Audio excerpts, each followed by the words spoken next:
কোরবানি বলা হয় এমন একটা মাধ্যমকে যেই মাধ্যমে আল্লাহ সুবহানাহু ওয়া তাআলার নৈকট্য অর্জন করা যায় এবং তার ইবাদতের উদ্দেশ্যে পশু জবাই করা হয়। তাহলে কোরবানি হচ্ছে একটা ইবাদত এবং এর উদ্দেশ্য হচ্ছে আল্লাহ সুবহানাহু ওয়া তাআলার নৈকট্য অর্জন করা। সূরা যারিয়াতের ৫৬ নং আয়াতে আল্লাহ বলেছেন, ওমা খলাকতুল জিন্না ওয়াল ইনসা ইল্লা লিয়াবুদুন। মানব জাতি এবং জিন জাতিকে সৃষ্টি করার একটা টার্গেট হচ্ছে যে তারা আল্লাহ সুবহানাহু ওয়া তাআলার গোলামি করবে, দাসত্ব করবে, আল্লাহর ইবাদত করবে একনিষ্ঠভাবে। এই জন্য মানব জাতি এবং জিন জাতিকে আল্লাহ সুবহানাহু ওয়া তাআলা সৃষ্টি করেছেন। সূরা বাইয়িনার ৫ নং আয়াতে আল্লাহ বলেছেন, ওয়ামা উমিরু ইল্লা লিয়াবুদুল্লাহ মুখলিসিনা লাহুদ্দিন।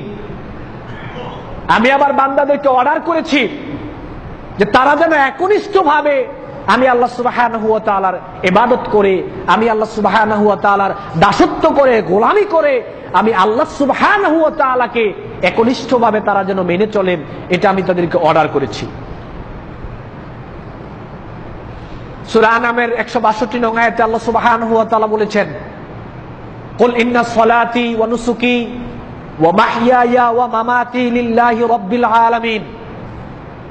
হে নবী আপনি বলে দেন, হে নবী আপনি বলুন, আমার জীবনের সালাত, আমার জীবনের কুরবানি, আমার জীবন, আমার মরণ সব কিছু সেই মহান আল্লাহ সুবহানাহু ওয়া তাআলার জন্য নিবেদিত। সূরা কাউসারের ২ নং আয়াতে আল্লাহ বলছেন, ফাসাল্লি লিরাব্বিকা ওয়ানহার। আপনি আপনার রবের জন্য সালাত আদায় করুন এবং আপনার রবের জন্য আপনি কোরবানি করুন, মানে পশু জবাই করুন। এই দুইটা আয়াত থেকে একটা বিষয় আমাদেরকে শিক্ষা নিতে হবে। সূরা আনআমের ১৬২ নং আয়াতের প্রথমেই আল্লাহ বলছেন, কুল ইন্না সলাতি ওয়া নুসুকি। প্রথমে হলো সালাত, পরে হলো কোরবানি। সূরা কাউসারের ২ নং আয়াতে আল্লাহ বলছেন, ফাসাল্লি লিরাব্বিকা ওয়ানহার। প্রথমে বলা হয়েছে সালাতের কথা, তারপরে বলা হয়েছে কোরবানির কথা। এখান থেকে যে শিক্ষাটা আপনারা নেবেন সেটা হচ্ছে, এদেশের মাটিতে লক্ষ লক্ষ মানুষ রয়েছে যারা দিনের পর দিন, সপ্তাহের পর সপ্তাহ, বছরের পর বছর, মাসের পর মাস যারা সালাত আদায় করছে না, তারাও কিন্তু কোরবানি করবে। লক্ষ লক্ষ মানুষ রয়েছে যারা সালাতের ধার ধারে না, সালাত আদায় করে না, তারাও কিন্তু কোরবানি করবে। যারা সালাত আদায় করে না তাদের কোরবানি কবুল হবে না, এ কথাটা আমি বলছি না। যারা ৫ ওয়াক্ত সালাত আদায় করে না তাদের কোরবানি কবুল হবে না, এ কথাটা আমি বলতে চাচ্ছি না।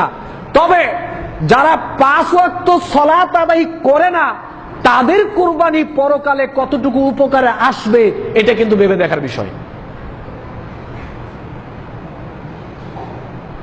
নাসিরউদ্দিন আলবানী ওনার সিলসিলা সহিহার মধ্যে নিয়ে এসেছেন, আল্লাহ নবী বলছেন, ফাইন রুদ্দাত সালাতুহু রুদ্দাত সাইরু আমালিহি ওয়া ইন কুবিলাত সালাতুহু কুবিলাত সাইরু আমালিহি। যার সালাত কবুল হবে তার বাকি আমল কবুল হবে, যার সালাত কবুল হবে না তার বাকি কোনো আমল কবুল হবে না। এইটা হলো যে ৫ ওয়াক্ত সালাত পড়ে তার বেলায়, কিন্তু যে পড়ে না তার বেলায় ৫ ওয়াক্ত সালাত যদি কবুল হয় বাকি আমল কবুল হবে, কিন্তু ৫ ওয়াক্ত সালাত যদি কবুল না হয় তাহলে বাকি কোনো আমল কবুল হবে না। তিরমিজি শরীফে আসছে, আল্লাহ নবী বলছেন, হাদিসটি সহিহ, ইন্না আউওয়ালা মা ইউহাসাবু বিল আবদ ইয়াউমাল কিয়ামা মিন আমালি সালাতুহু। বনি আদমের পরকালের প্রথম যে হিসাব কিয়ামতের মাঠে সর্বপ্রথম হিসাব নেওয়া হবে দুনিয়ায় থাকতে সে সালাত আদায় করেছিল কিনা। ফাইন সালুহাদ ফাকাদ আফলাহা ওয়া আনজা, ফাইন ফাসাদাত ফাকাদ খাবা ওয়া খাসিরা। যদি সে সালাতের হিসাব দিতে পারে তাহলে সে সফল কাম হয়ে যাবে, সে মুক্তি পাবে। আর যে ব্যক্তি সালাতের হিসাব দিতে পারবে না সে ক্ষতিগ্রস্ত হবে এবং সে ব্যর্থ হবে। যারা ৫ ওয়াক্ত সালাত আদায় করে না পরকালে প্রথম হিসাব হবে সলাতের।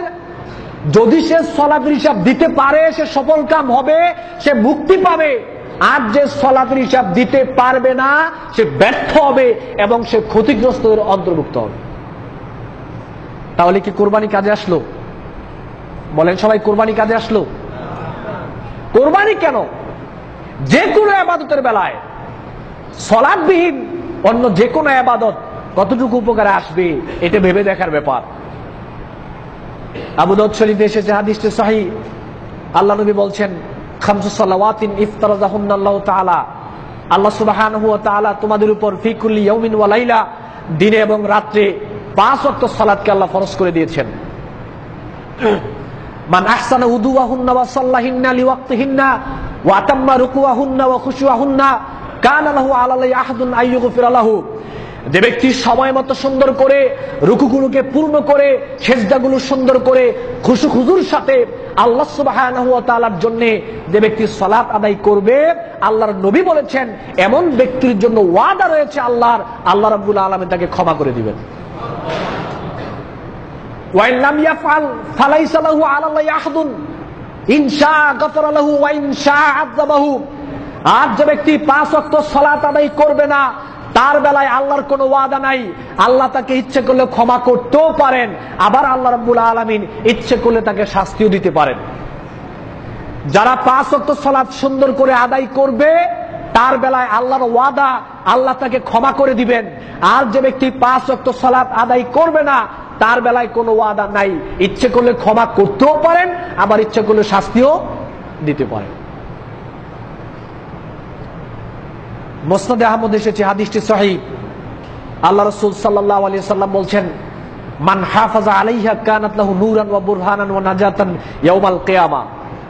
এই দুনিয়াতে যারা তাদের 5 ওয়াক্ত সালাতের হেফাজত করবে, সুন্দর মতো আদায় করবে, টাইম টু টাইম আদায় করবে, রাসূলের পদ্ধতিতে সালাত আদায় করার চেষ্টা করবে, খুশু খুজুর সাথে, বিনয়ের সাথে সুন্দর করে যারা সালাত আদায় করবে, রাসূল সাল্লাল্লাহু আলাইহি ওয়াসাল্লাম বলেছেন এই সালাত পরকালে তাদের পক্ষে দলিল হবে, এই সালাত পরকালে তাদের জন্য নূর হবে। যদি সালাত সুন্দরভাবে কেউ আদায় করে। ওয়ামান লাম ইউহাফিজ আলাইহা লাম তাকুন লাহু নূরান ওয়ালা বুরহানান ওয়ালা নাজাতান ওয়া কানা ইয়াউমাল কিয়ামা মা কারুন ওয়া ফিরআউন ওয়া হামান ওয়া উবাই ইবনে খালফ। যারা দুনিয়াতে 5 ওয়াক্ত সালাতের হেফাজত করবে না, যারা দুনিয়াতে 5 ওয়াক্ত সালাতের হেফাজত করবে না তাদের হাসর হবে বড় বড় কাফের, ফেরাউন, হামান, উবাই ইবনে খালফ, বড় বড় কাফের যারা রয়েছে তাদের হাসর হবে পরকালে যারা দুনিয়াতে সালাতের হেফাজত করবে না। যারা 5 ওয়াক্ত সালাতের হেফাজত করবে না তারা পরকালে থাকবে বড় বড় কাফেরদের সাথে। সূরা মুদ্দাসসিরের 43 নং আয়াতে আল্লাহ সুবহানাহু ওয়া তাআলা বলেছেন, ইয়াসআলুনা আনিল মুজরিমিন, যারা পাপিষ্ট মানুষ, পাপী ব্যক্তিদেরকে জিজ্ঞেস করা হবে, মা সালাকাকুম ফি সাকার, সাকার নামক জাহান্নামে কেন আসলা? জবাব আসবে, ক্বালু লাম নাকু মিনাল মুসাল্লিন, আজকে সাকার নামক জাহান্নামে আসার প্রধান কারণ হচ্ছে দুনিয়ায় থেকে মুসল্লি ছিলাম না, সালাত আদায় করি নাই, এজন্য সাকার নামক জাহান্নামে আসতে হয়েছে। তাহলে সালাত আদায় না করলে আপনাকে জাহান্নামে যেতে হবে, বাকি অন্যান্য আমল সালাতবিহীন তো কাজে আসলো না।